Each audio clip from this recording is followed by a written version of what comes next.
Bonjour, comment allez-vous bien? Alors aujourd'hui, je voudrais vous parler de tout ce qui tourne autour de la réactivité, de ce qui se passe en nous en termes de réaction, non pas d'action, de choses choisies, mais de choses amenées par l'extérieur. Quand je dis le mot chose, il est vraiment global. Je veux surtout parler de ce qui se passe en nous quand nous sommes stimulés. J'aime bien ce terme d'être stimulé par quelque chose qui vient de l'extérieur. Alors qu'on est tranquille, en paix, on mène son train-train intérieur, et tout à coup il y a quelque chose qui nous bouscule. Ça peut aller à être juste un peu étonné, ou on va dire interpellé. Tiens, il se passe quelque chose, je me sens sortie de une sorte de train-train intérieur, de quelque chose qui est de l'ordre un peu de une forme de tranquillité. Je me sens interpellée, je suis sortie de mes pensées, sortie un petit peu même de mon corps. Ça peut aller de ça, juste interpellée, à je suis bouleversée. Je sens que je suis sortie de moi-même, ça y est, je ne suis plus à l'intérieur de moi, je suis à l'extérieur en train de courir à gauche, à droite, un peu affolée. Je compare ça souvent à un hall de gare ou à un aéroport dans lequel il n'y aurait un aéroport, oui, dans lequel il n'y aurait pas de salle d'espace d'accueil. Il n'y aurait pas l'accueil. Il faut vous débrouiller, il faut trouver l'avion. Il n'y a aucune indication. Vous imaginez le chaos et le désordre que ça pourrait provoquer dans un aéroport. Tout le monde serait en train de se questionner, de questionner l'extérieur et ressentirait de la panique. Et c'est ce qui peut se passer lorsqu'on est confronté à quelque chose d'extérieur. Alors ça peut être quelqu'un en voiture qui nous fait une queue de poisson, ou un doigt d'honneur, ou des choses comme ça. Ça peut être, si on est enseignant, un élève qui tout d'un coup se dresse devant nous en nous traitant de connasse ou je ne sais quoi d'autre. Ça peut arriver. Hein. Allez consulter les profs, vous verrez qu'ils sont amenés à ce genre de réaction.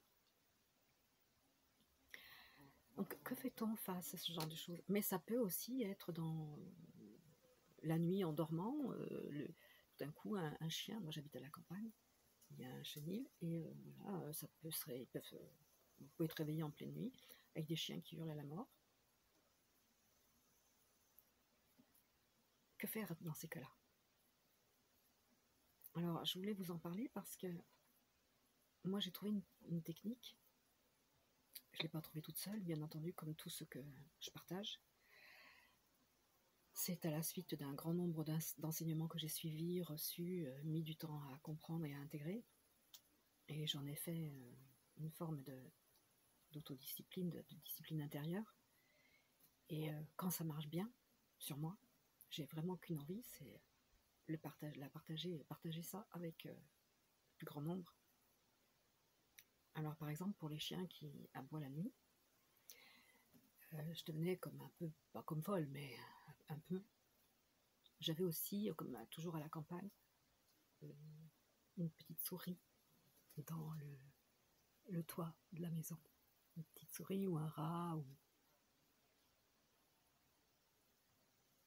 Ça fait beaucoup de bruit la nuit, en fait. Puis parfois ils courent, ils sautent, ils sont en pleine forme. Vous ne pouvez plus dormir. C'est pas possible. Et je me souviens qu'au tout début, je perdais le contrôle de moi-même, je devenais dingue, comme on dit. Et d'ailleurs, parfois, mon mari aussi, et donc il allait chercher le balai, il tapait comme un fou sur le fond. À en faire tomber les lattes, on se demandait s'il ne savait pas faire un trou dans le plafond, tellement il tapait fort. Donc on est très énervé dans ces cas-là. Et le rat s'en fiche à peu près totalement. On dirait que ça lui donne de l'énergie pour courir encore plus vite. Puis joue avec des petites noix, on ne sait pas avec quoi, ça roule, ça. Bref. Et donc j'ai vraiment eu ça comme exercice, on va dire, avec les chiens. Ouh, la nuit, je hurle à la mort. Et les chiens, ils sont suffisamment loin pour que je puisse pas intervenir et suffisamment près pour que je puisse très bien les entendre.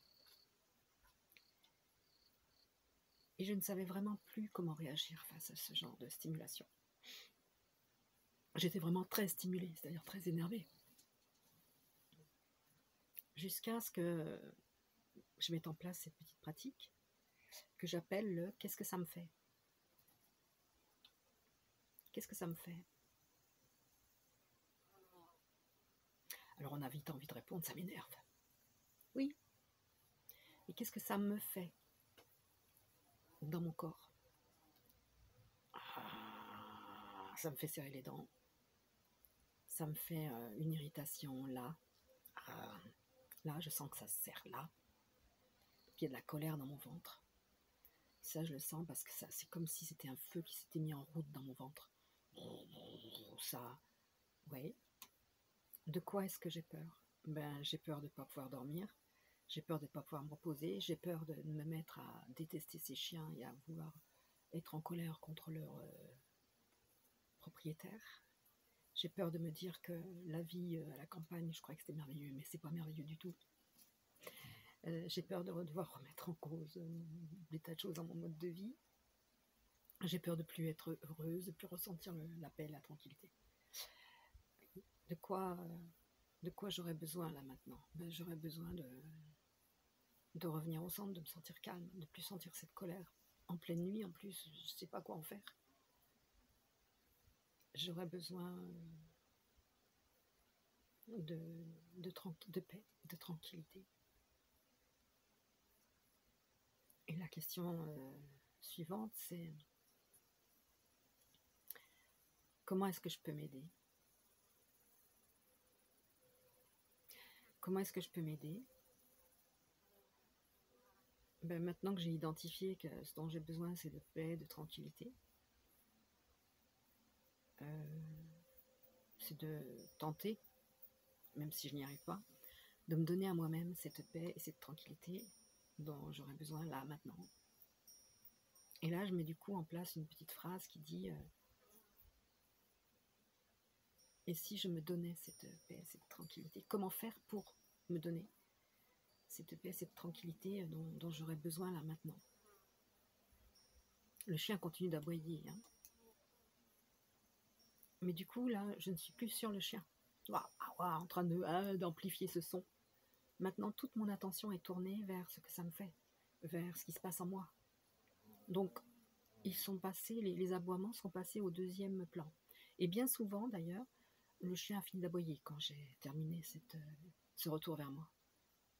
Et s'il continue d'aboyer, eh bien, c'est une chose toute simple aussi, mais qui peut paraître très bizarre, mais il suffit de pratiquer pour parvenir à le faire, c'est de dire, ce chien, il aboie, il a quelque chose qui ne va pas, certainement. C'est un être vivant, ce chien. C'est un être vivant qui, comme moi, aspire à la paix, à la tranquillité aussi. Il aspire au bonheur, il aspire à être bien. Là, de toute évidence, il n'est pas bien. Et il aspire à la tranquillité. J'ai pas plus à en dire, c'est juste lui reconnaître son droit à lui aussi le même besoin que le mien. Quand on aboie comme ça, c'est sûr que c'est qu'il n'est ni tranquille ni en paix. Et là, si on veut aller un petit peu plus loin, c'est puisse ce chien trouver la paix et la tranquillité. Et moi aussi, puis-je la trouver. Et là, je vous assure qu'il se passe souvent des choses d'abord extraordinaires, c'est qu'en général, le chien n'aboie plus, ou le rat ne court plus, parce que c'est le même principe avec le rat. Et puis vous vous sentez apaisé, parce que vous avez pris le temps de prendre soin de vous. Et je dis souvent, si vous vous promenez avec votre enfant et que votre enfant est agressé dans la rue par un mec qui passe en trottinette et qui vous renverse votre gosse, que faites-vous? Beaucoup disent, moi je cours après le mec et je le fracasse, hein, voilà. Souvent c'est ce qu'on fait, on se précipite sur le fauteur de trouble. Et là, on balance tout ce que l'événement, la situation a pu provoquer en nous et stimuler en nous de colère, de réactivité, justement. Et la première chose à faire, selon moi, hein, d'accord, peut-être il y a quelque chose à faire du côté du fauteur de trouble, mais la première chose à faire, c'est de s'occuper du gamin qui est à côté de nous et de se mettre à sa hauteur, de descendre et de dire qu'est-ce qui se passe pour toi? Où est-ce que tu as mal? Où est-ce que tu sens une gêne, une tension? Fais voir si tu es blessé. Dis-moi, raconte, fais voir. Et de dire à l'enfant qu'est-ce qui te ferait du bien là? Comment est-ce que je peux t'aider? Et de faire, voilà. Et après, éventuellement, de courir après le fauteuil de trouble, mais je crois que c'est même pas la peine. C'est de prendre soin en premier lieu de la première personne qui est blessée, qui est à terre ou qui est... Et dans ces cas-là, quand il nous arrive quelque chose comme ça de l'extérieur, la première personne qui a besoin de soins, qui a besoin d'attention ou qui a besoin de réactivité, justement, autre que de la colère, mais de bienveillance, c'est soi-même. Si on est agressé par quelqu'un ou par une situation, ça me fait quelque chose. Je prends le temps de regarder ce que ça me fait, de demander, de dire où ça fait mal, de dire où il y a une tension, de demander. Et pendant ce temps-là, je porte toute mon attention là où il y a besoin. Et pendant que j'ai pris ce temps pour prendre soin de moi, pour me demander ce que ça me fait, où j'ai mal, où je sens que c'est tendu, de quoi j'aurais besoin là maintenant, et de dire comment est-ce que je peux t'aider, comment est-ce que je peux t'apporter ce dont tu as besoin là maintenant. Même si je n'y arrive pas, au moins je pose la question. Tout va s'apaiser. Il y a beaucoup de choses qui vont s'apaiser en vous. Et à partir de là, si vous avez encore le fauteur de trouble en face de vous, vous pourrez parler beaucoup plus librement, vous pourrez vous exprimer beaucoup plus librement. Bon, je reviendrai sur tous ces aspects parce qu'ils sont tellement importants. Je vous souhaite une belle journée et puis je vous dis à bientôt.